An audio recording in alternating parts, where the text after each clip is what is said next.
Hello, hi. நாங்க இந்த முக்கியமான திங்ஸ்லாம் எடுத்துட்டு கியூட்டா, சிம்பிளா ஒரு அவுட்டிங் கிளம்பியாச்சு. டக்குன்னு ஒரு பிளான். போற வழியில இந்த வியூ பாருங்களேன், சூப்பரா இருக்குல்ல. எங்க வீட்டு முன்னாடி இருக்கிற குளத்தோட வியூ தான். டெய்லி பார்க்கலாம், அவ்வளோ அழகு. இந்த ரோடே ரொம்ப காமா, அமைதியா இருக்கும். டிராஃபிக்கே இருக்காது. எங்கே போறோம்னா, சொத்தவல்ல பீச்சுக்கு போறோம். இது எங்க வீட்டிலேருந்து ஒரு 4 கிலோமீட்டர் அவ்வளோதான் இருக்கும். ஸோ நாங்கள் இந்த பீச்சுக்கு முன்னாடிலாம் அடிக்கடி போக மாட்டோம். ஏன்னா இங்கே ரொம்ப அலை அதிகமாக இருக்கும், ஆள் கூட்டமே இருக்க மாட்டாங்க. இன்றைக்கி சரி சும்மா ஒரு நக்ஷாவுக்கு டைம் பாஸ் ஆகணும்னு கூட்டிகிட்டு போனால் நான் ஷாக் ஆகிட்டேன். சரியான கூட்டம், பயங்கரமாக பீப்புள்ஸ் இருந்தாங்க. கிறிஸ்மஸ்க்கு இந்த மாதிரி கூட்டம் இங்கே இருக்கும், நான் அது மட்டும் தான் பார்த்துருக்கேன். பட் நார்மலாக இப்போலாம் சண்டே கூட இங்கே கூட்டம் இருக்குது போல இருக்குது. ஏன்னா இந்த கடற்கரை வந்து நல்லா நீளமாக நல்லாயிருக்கும் பார்க்குறது. கன்னியாகுமரி வந்து பாறை அதிகமாக இருக்கும். நமக்கு பீச்சோட ஏரியா வந்து கொஞ்சமாக தான் இருக்கும், ரொம்ப கொஞ்சமாக இருக்கும். அங்கே கொஞ்சம் பீப்புள்ஸ் வந்தோடனே ரொம்ப அது கூட்டமாக தெரியும். அப்போ இந்த பீச் வந்து நல்ல நீளமான கடற்கரை, அழகான அமைதியான ஒரு இடம். அதுவும் சூரியன் மறையிற டைம் ஆயாச்சு. அப்போது நல்லா அந்த ஆரஞ்சு கலர் பரவ ஆரம்பிச்சிருச்சு. ஸோ செம்ம ஹாப்பியான ஒரு ஈவினிங் ஆக்சுவலி. பாருங்களேன், பார்க்கவே அப்படியே ப்ளசண்ட்டாக ஸ்லோ மோஷனில் ஃபீல் ஆகுற மாதிரி இருந்துச்சு இந்த கடலோட அலை எல்லாமே. நாங்கள் வீட்டிலேருந்தே 5:30க்கு தான் அங்கே போய் ரீச் ஆகிற மாதிரி தான் போய் சேர்ந்தோம். ஸோ கொஞ்சம் நேரம் பார்த்துட்டு பாப்பா கொண்டு போன முக்கியமான திங்ஸ்லாம் எடுத்து கொடுத்து இதை வச்சு நாங்கள் புட்டு செய்ய ஆரம்பிச்சாச்சு. ஸோ பாப்பாவுக்கெலாம் புட்டு வரல, நான் தான் வந்து வச்சு வச்சு காமிச்சு கொடுத்துட்டு இருந்தேன். நல்லா இதுவும் ஜாலியாக இருந்துச்சு. அவள் வந்து ஃபுல்லாக இந்த டச்சு ஃபீலு இந்த மாதிரி என்ஜாய் பண்ணணும்னு நான் ரொம்ப ஆசைப்படுவேன். அதனாலே சில விஷயங்கள்லாம் அவளுக்கு நம்ம பண்ணதெல்லாம் அவளும் பண்ணணும், அவளும் கற்றுக்கணும் அப்படின்னு சொல்லிட்டு ரெடியாக போயிட்டோம். மேடம் பாருங்கள், க்யூட்டாக உட்காந்துருந்தாங்க. ஒரு பெரிய அலை வந்து இந்த புட்டெல்லாம் எடுத்துகிட்டு போயிடுச்சு. அது எங்களால் கிளிக் பண்ண முடியல. நாங்கள் வந்து அவள் பேக்கை தூக்கிட்டு ஓட ஆரம்பிச்சிட்டோம். மேடம் நல்லா செட்டில் ஆகிட்டாங்க போனோடனே ஃபுல் ஃபார்மில். ஆனால் அவளுக்கு பயமே இருக்காது. எனக்கெல்லாம் இப்போ வந்து கடற்கரைக்கு போனால் இப்போ இல்லை, எப்போவுமே ஒரு பயம் இருந்துகிட்டே தான் இருக்கும். இருந்தாலும் பாப்பா வச்சுருக்கும் போது ஒரு ஹார்ட் பீட்லாம் பக்குன்னு இருக்கும். திடீர்னு அலை பெருசாக வந்துடக்கூடாது, நம்மளை மீறின விஷயந்தான் அப்படின்னு சொல்லிட்டு ஒரு பயத்துலேயே கூடவே உட்காந்துட்டு இருக்கிறது.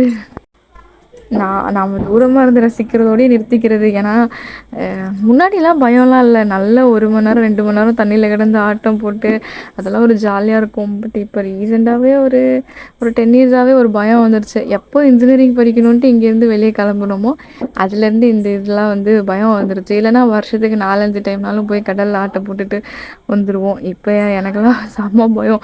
போயிட்டு இப்படி காலில் தண்ணி நினைக்கிறோமா, விளையாடுறோமா, அதோடு ரிட்டன் ஓடி வந்துடுறது. ஆனால் அதுவும் ஒரு வகையில் நல்லது தான், ரொம்ப ரிஸ்க் எடுக்க வேண்டாம் அப்படின்னு ஒரு ஃபீல் ஆகும். இந்த பீச்லாம் செம்ம டேஞ்சர். சின்ன வயசுலேருந்தே இந்த பீச் பேர் சொன்னாலே எனக்குலாம் பயமாக இருக்கும். இன்றைக்கி வந்து இதை பார்க்க ரொம்ப அமைதியாக இருக்குது. பட் இந்த பீச் இப்படி இருக்காது. சம்டைம்ஸ் இது வந்து தண்ணி உள்ளே போயிடும்.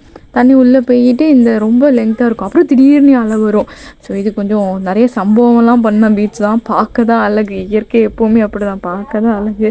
ஆபத்து நிறைய இருக்கும். அதனால் போகிறவங்கெல்லாம் ரொம்ப ரொம்ப ரொம்ப கேர்ஃபுல்லாகவே இருக்கணும். நான் கையை பிடிச்சா இவங்க கையை தட்டி தட்டி தட்டி விடுறாங்க. எனக்கு பயமாக இருக்குது. அலை வந்து இப்படி போகிறப்ப கூட கொண்டு போகணும்னா கையை விடு கையை விடு அப்படியே சொல்லிட்டு இருப்பாங்க மேடம். ஸோ நக்ஷாலாம் லக்கி கேர்ள், க்யூட்டாக சூப்பராக விளையாடிட்டு இருந்தா. அதனால் குட்டீஸ்லாம் இந்த மாதிரி இடத்துக்குலாம் உண்மையிலே கூட்டிகிட்டு போகணும். அவங்களுக்கு நேச்சுரலை வந்து எக்ஸ்ப்ளோர் பண்ண கற்றுக் கொடுக்கணும், தெரியுமா. லாஸ்ட்டில் எல்லாம் முடிஞ்சு குழி எல்லாம் போட்டுட்டு ஒரு டான்ஸை போட்டுட்டு அங்கேருந்து கிளம்ப ஆரம்பிச்சிட்டா. பாருங்களேன், அவள் டான்ஸில் அவள் எவ்வளோ ஹாப்பியாக இருக்கிறது ஃபீல் ஆகுது. இதெல்லாம் வந்து அவளுக்காக வர்றது தானே. அப்புறம் நாங்கள் அங்கேருந்து கிளம்பும்போது 2 குட்டீஸ் பாருங்கள், அவ்வளோ பெரிய பள்ளம் தோண்டி அரண்மனை மாதிரி அழகாக வீடு கட்டி வச்சுருந்தாங்க. பார்க்கவே க்யூட்டாக இருந்துச்சு. நான் போய் வீடியோ எடுத்துகிட்டு வந்தேன். நெக்ஸ்ட் அங்கே இருந்த ஒரு பைப்பில் நக்ஷாவை ஃப்ரெஷ்அப் பண்ணிவிட்டு கொண்டு போயிருந்த நெக்ஸ்ட்டு காஸ்ட்யூம் சேஞ்ச் பண்ண ஸ்டார்ட் பண்ணியாச்சு. இதுக்கப்புறம் வந்து சரி கொஞ்சம் ஸ்நாக்ஸ்லாம் சாப்பிட்டுட்டு இங்கேருந்து கிளம்பலான்னு சொல்லிட்டு மேடமும் அவங்க மாமாவும் ஐஸ்கிரீம் வாங்கி சாப்பிட்டாங்க. அப்புறம் பானிபூரியும் ஒரு காலிஃப்ளவர் சில்லியும் வாங்கிட்டு போய் உட்காந்து சாப்பிட போயிட்டோம். நல்லா இருந்துச்சு. டேஸ்ட் வந்து நல்லாவே இருந்துச்சு. மோஸ்ட்லி இங்கே போனால் இந்த மாதிரி தான் சாப்பிட்ணுன்னு ஒரு ஆசைக்காக வாங்கி சாப்பிடுவோம். பட் டேஸ்ட் பண்ணும்போது நமக்கு வந்து ஒரு ஃபீல் டேஸ்ட்டாகவே தோணாது. ஆனால் இது அப்படி இல்லை, நிஜமாகவே நல்லா தான் இருந்துச்சு. எல்லா நாளும் இருக்குமான்லாம் எனக்கு தெரியாது, இன்றைக்கி இருந்துச்சு. ஸோ இவங்களுக்கும் இதெல்லாம் காரமாக இருக்காது. நம்ம ஏதாவது வீட்டில் கொடுத்தா தான் காரமாக இருக்குது அப்படின்னு சொல்லுவாங்க. நல்லா அப்படியே பின்னாடி பேக்ரவுண்ட் பாருங்களேன், சூப்பராக இருக்கும். நல்லா இருட்ட ஆரம்பிச்சிருச்சு.